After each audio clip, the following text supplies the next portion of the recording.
Namumurong magbayad ng hanggang 300 bilyong pisong halaga ang mga construction company ng mag-asawang Curly at Sara Diskaya dahil sa manipulasyon ng mahigit 1,200 kontrata sa gobyerno. Ayon kay Department of Public Works and Highways or DPWH Secretary Vince Dizon, nitong Biyernes, October 3, inihayag ito ni Dizon sa isang press briefing pagkatapos isampa ang dalawang formal na reklamo sa Philippine Competition Commission or PCC laban sa mga construction firm kaugnay ng flood control scam. Sabi ni Dizon, mula 2016 hanggang 2025, na-corner ng Diskaya firm ang 1,214 flood control projects na nagkakahalaga ng 77.934 billion peso.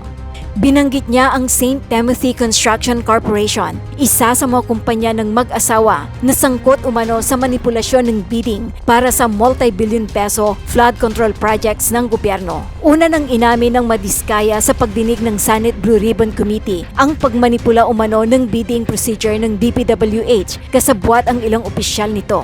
Ang estimated naming penalties dito ay aabot na ng 300 million pesos. Penalties pa lang yan ng PCC. Wala pa dyan yung iba't iba pang mga kasong ipafile. Sabi ni Dizon sa mga reporter.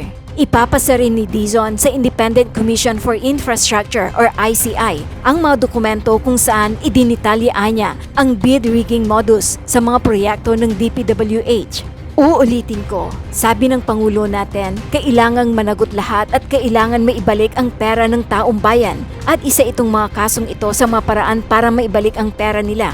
Ayon kay Dizon, isinumiti ni Dizon sa PCC ang dalawang kaso ng umanay manipulasyon at sabuatan sa bidding ng mga flood control project sa Bulacan at Oriental Mindoro. Ito ay para sa preliminary investigation at posibleng pagsasampa ng kaso sa ilalim ng Philippine Competition Act.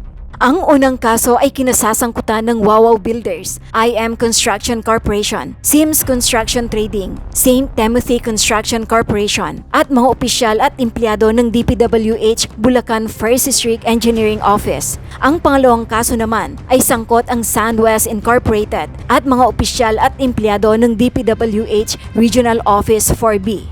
Sa nasabing kaso ay nadiskubre na may mga anomalya sa flood control projects sa naturang dalawang probinsya na batay na rin sa mga ebidensyang nakalap mula sa mga pagdinig ng Senado at Kamara. Gayon din sa internal investigation ng DPWH at Commission on Audit. Okay, good morning. Good morning everybody. So, I'll move to other things. No? So, as you know, paulit-ulit nating sinasabi na dalawa yung direktiba ng Pangulo sa atin. Unang-una, kailangan managot lahat ng involved dito sa anomalyang to. And in the past month,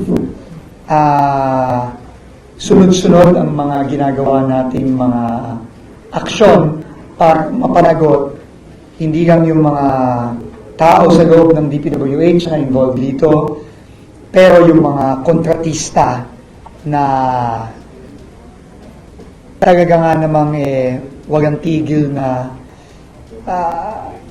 ninakawa ng mga kababayan natin. No? But, aparte dun sa pananagot nila, na eventually, ang inihintay natin lahat, ang inihintay ng buong Pilipinas is makulong itong mga taong to, meron din tayong ginagawa na equally important. No? Kailangan maibalik natin ang pera ng mga kababayan natin.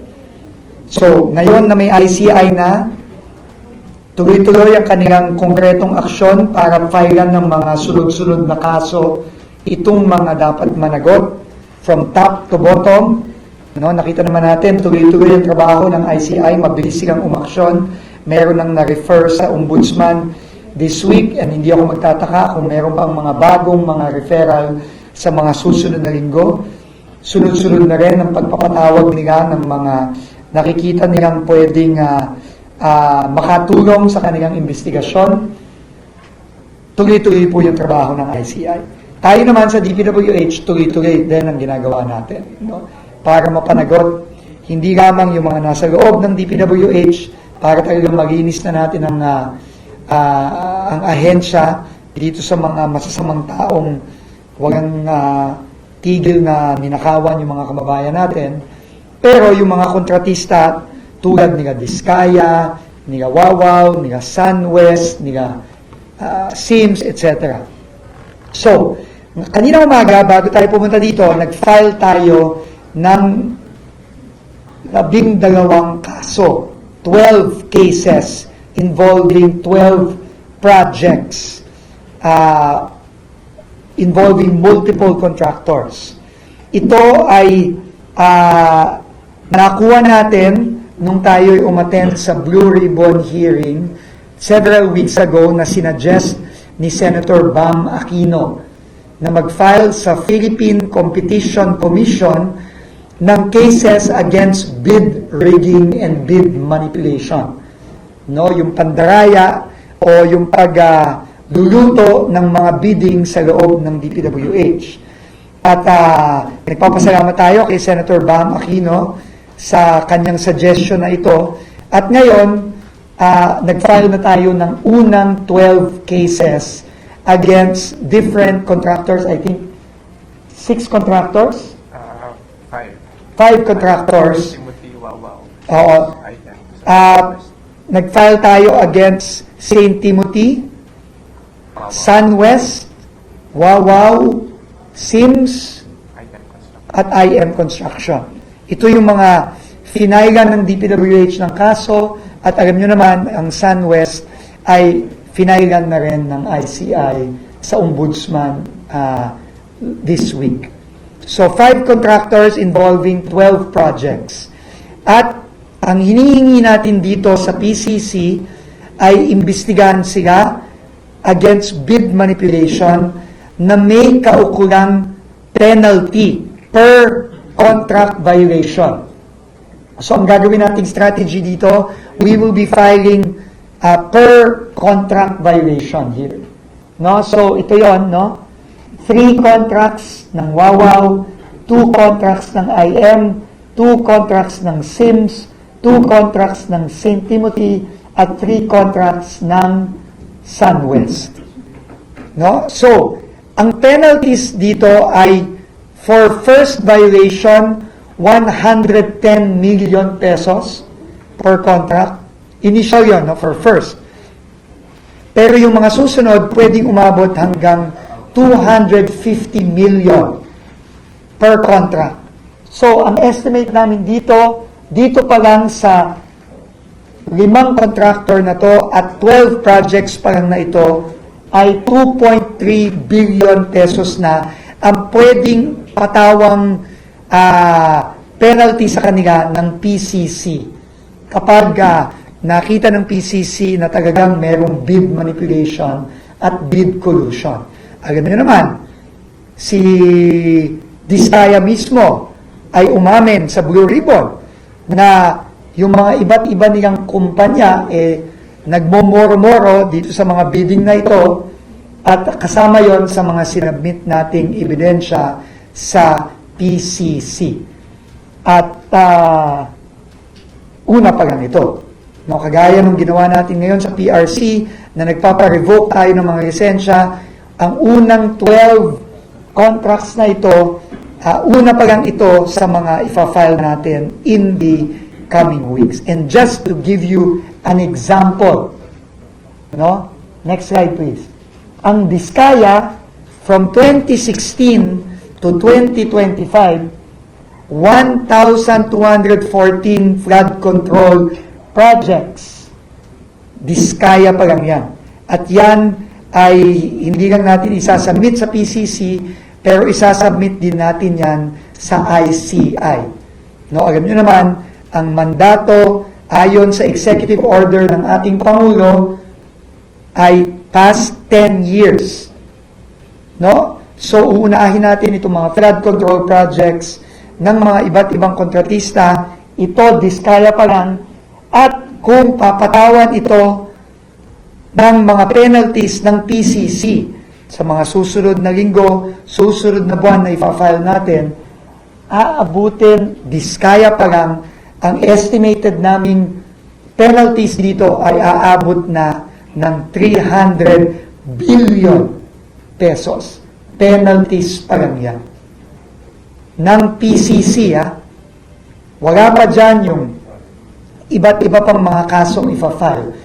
Uulitin ko, sabi ng Pangulo natin, kailangan managot lahat at kailangan maibalik ang pera ng taong bayan at isa itong mga kasong ito sa mga paraan para maibalik ang pera ng taong bayan.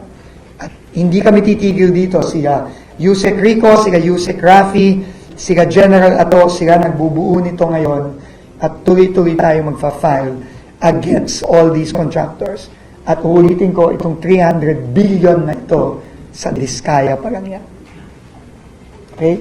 We have the contract amount for the 1,000, you can get it here already. You have the contract amount for the 1,214 flood control projects of Diskaya from 2016 to 2025. It's roughly close to 80 billion pesos. 77.9, so 78 billion pesos. 77.9 billion pesos. Teka, sorry, mali yata. 77 billion, tapos ang estimated penalties mo, 300 billion. Ba't ganun? Kasi 250 million yon per contract. FC lang yan. May FC yan, no?